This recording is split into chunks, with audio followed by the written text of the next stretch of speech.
Can I actually bake the famous Tartine Country Loaf from scratch? I'm super excited to take on this challenge, and I think you are too if you're a bread enthusiast like me. The Tartine Bakery, founded by Chad Robertson, is renowned for its artisanal breads, and their Country Loaf is considered a benchmark in the baking world. It's known for its chewy crumb, caramelized crust, and complex flavor profile. My goal is to see if I can recreate this iconic loaf from scratch. Baking sourdough is notoriously tricky, and the Tartine recipe is no exception. It requires a long fermentation process, which can be intimidating for even the experienced bakers. The recipe calls for a natural starter, which needs to be maintained and fed regularly. I heard that getting the temperature and humidity right is crucial, and that the dough can be quite finicky. I'm a bit worried about overmixing or underproofing the dough, which can lead to a dense or flat loaf. The Tartine recipe involves a specific technique called stretch and fold during bulk fermentation, which I'm curious to try out. I've also read that scoring the bread just right can make all the difference in achieving that perfect crust. I'm planning on using a combination of all-purpose and whole wheat flours to give the loaf a nuttier flavor. Let's get started and see how it goes.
As I mix the dough, I can feel the excitement building up. The initial mix is quite straightforward, but I know that the real challenge lies ahead. Bulk fermentation phase is where the magic happens, and I get to see the dough come to life. I'm aiming for a temperature of around 75 to 80 degrees during this phase, which should help the yeast and bacteria to develop.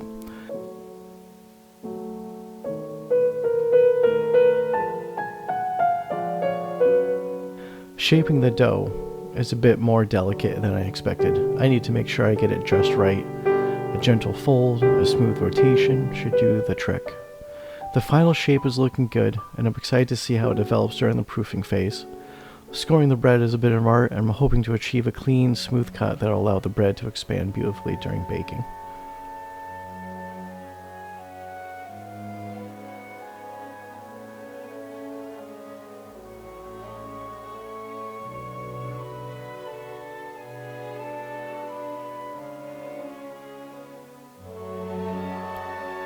The dough gets quite sticky, so I do like to keep a bowl of water nearby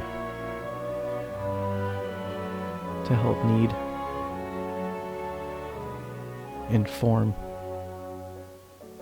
as I work the dough and knead it into one cohesive mass.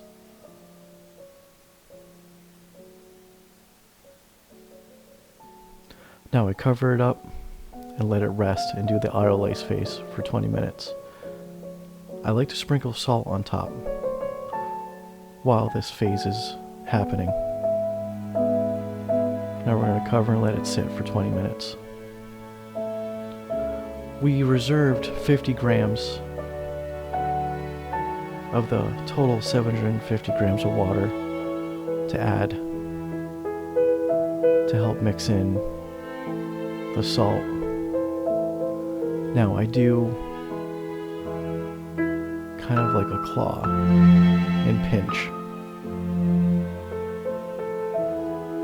This will help incorporate the remaining water and the salt.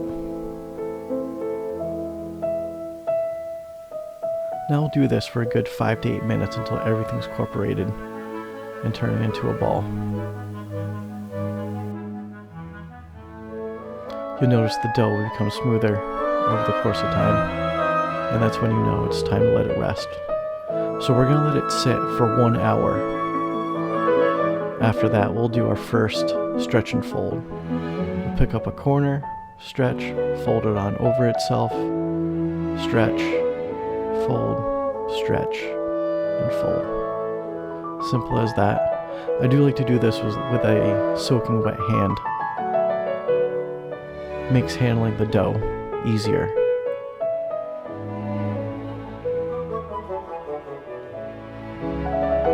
Keep doing this until I'm satisfied with the way the top of the dough looks.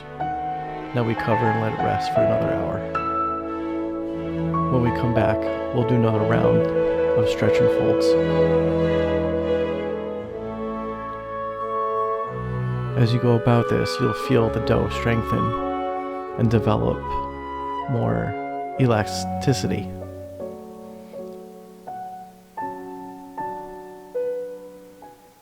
Now we let it rest again.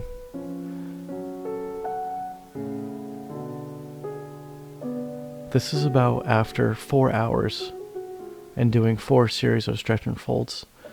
Now I'm going to portion this out into 2 equal portions.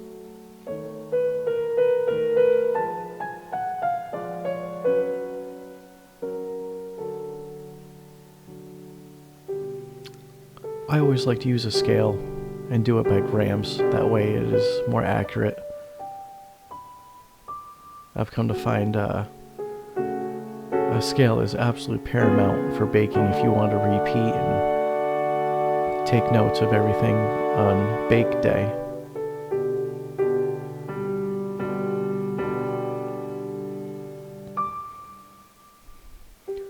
Now keep in mind, for this recipe from Tartine, it uses a hydration of 75%, 90% bread flour, 10% whole wheat. I divide the dough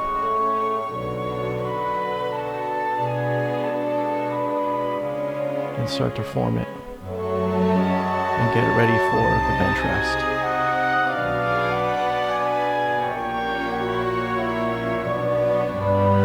Now I like to take the corners, flatten them out, and fold it over on itself. Fold the other side, and then just roll it and use the tension of the bench.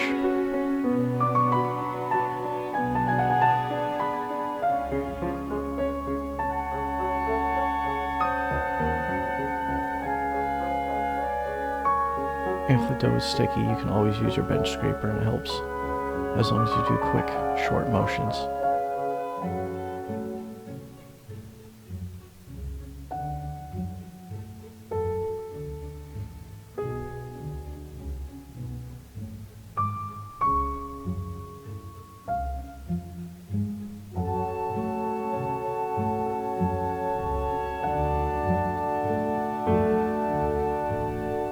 Scrape and pull.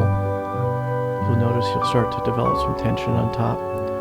It'll get very smooth.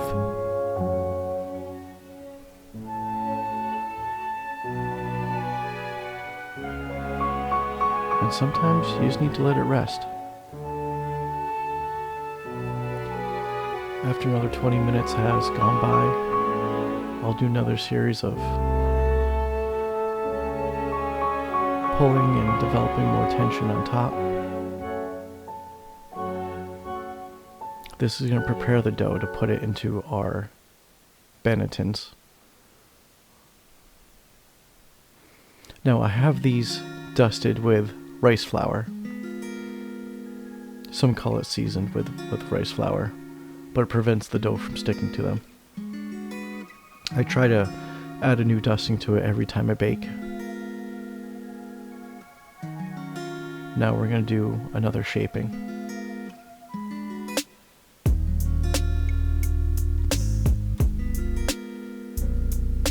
Pull the corners out, make into a square, and I like to fold over a third.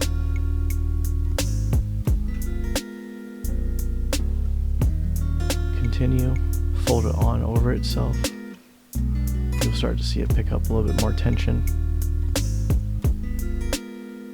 And again, take your time with it. It's just dough.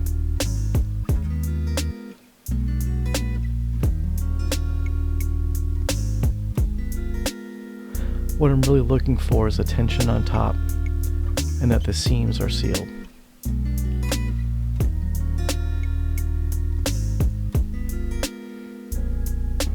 Pick up, flip on over. I'll do one more stretch on the very bottom to provide a little bit more tension on top. Put all those pieces together.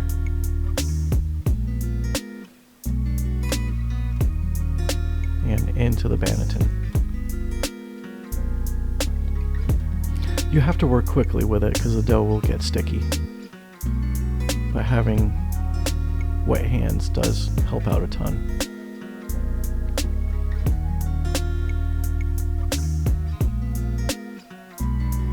Once I'm happy with the tension on it, I'll flip it on over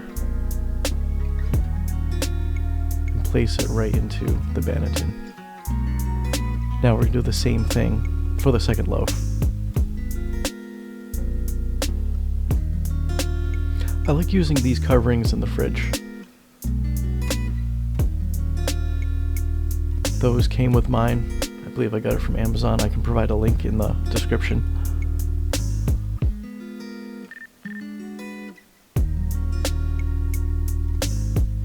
I like to fold it on over it on itself. This one is more of a regular ball shape, so I like to provide a little bit more tension. Again, just use the bench. You'll feel it stick a little bit, and that's okay.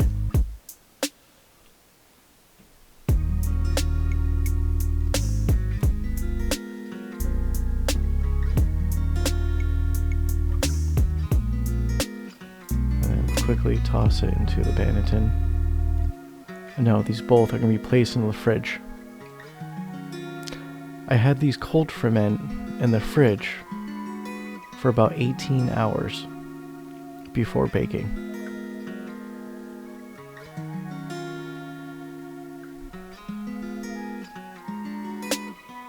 This was 3 o'clock in the afternoon in this particular case.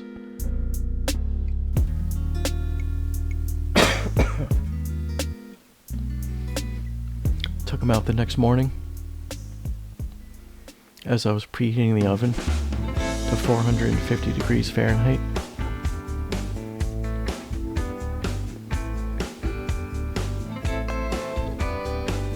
I like to place my Dutch oven into the oven as it preheats.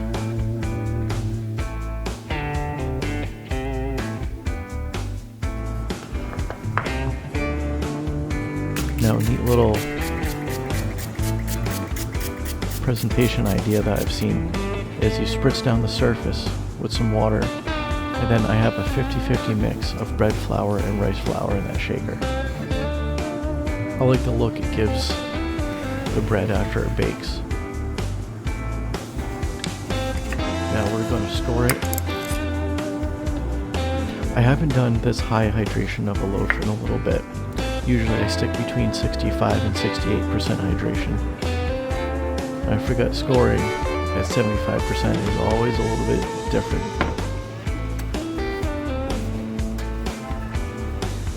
Here we have a preheated Dutch oven. We're going to place our loaf right into the center. Cover and proceed to place in the oven. And I like to let the first phase bake for about 25 minutes at 450 degrees Fahrenheit.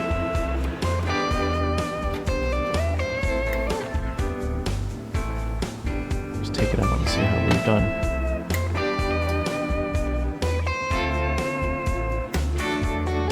Nice score. Didn't get as deep as I was hoping for, but that's why we make notes and see how we can improve. Let's put it back in. I like to bake this a little bit dark, so I'll go another 25 to 30 minutes.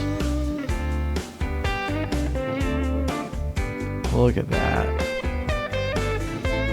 I just love the way that looks. Crunchy, yet soft and chewy on the inside. Here we go, let's cut into it.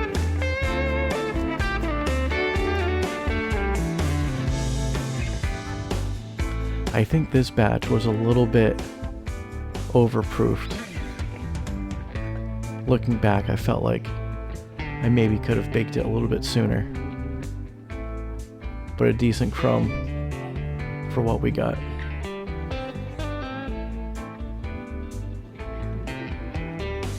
Not bad at all.